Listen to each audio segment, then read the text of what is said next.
Hello and welcome to this first video dedicated to the sweep test system software by Syntec.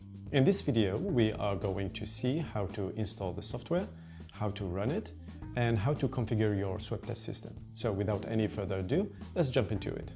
The installer will be provided inside the USB thumb drive with your instrument. So we go to sweep test system, ILPDL, and install. But before starting the installation, please install National Instruments drivers that are NI4A8.2 and NI-DAC-MX. And when installing these drivers, please check support.NET framework option every time. Then double-click on Setup to start the installation.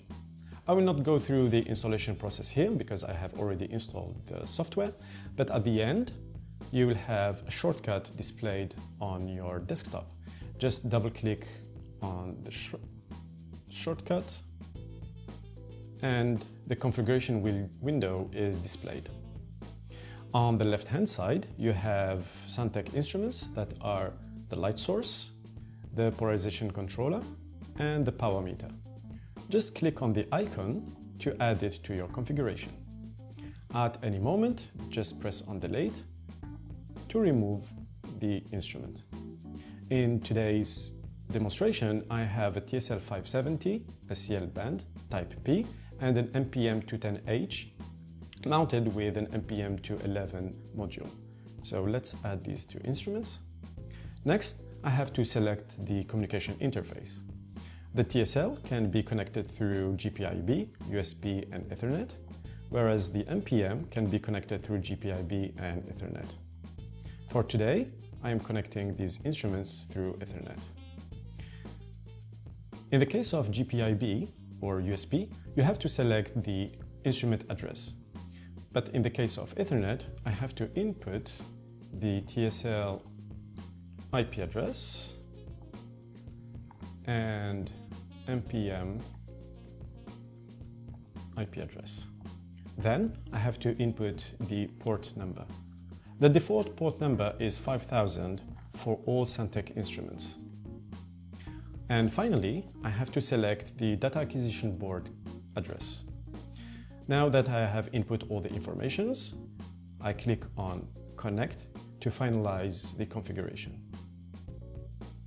Now this window will display the connectivity of your instruments. And here I see that the TSL and the MPM are connected through LAN cable to my router that is connected to my PC.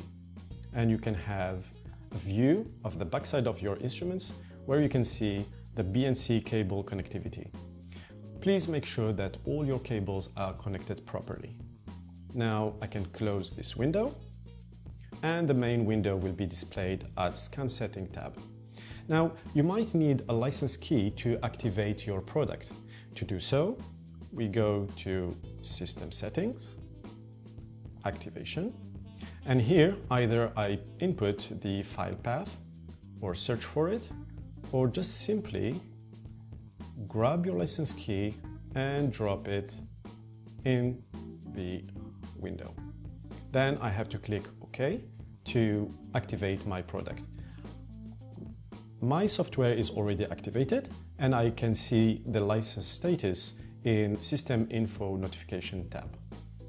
Now that the system is configured and the software is up, I can start my measurement. So let's summarize.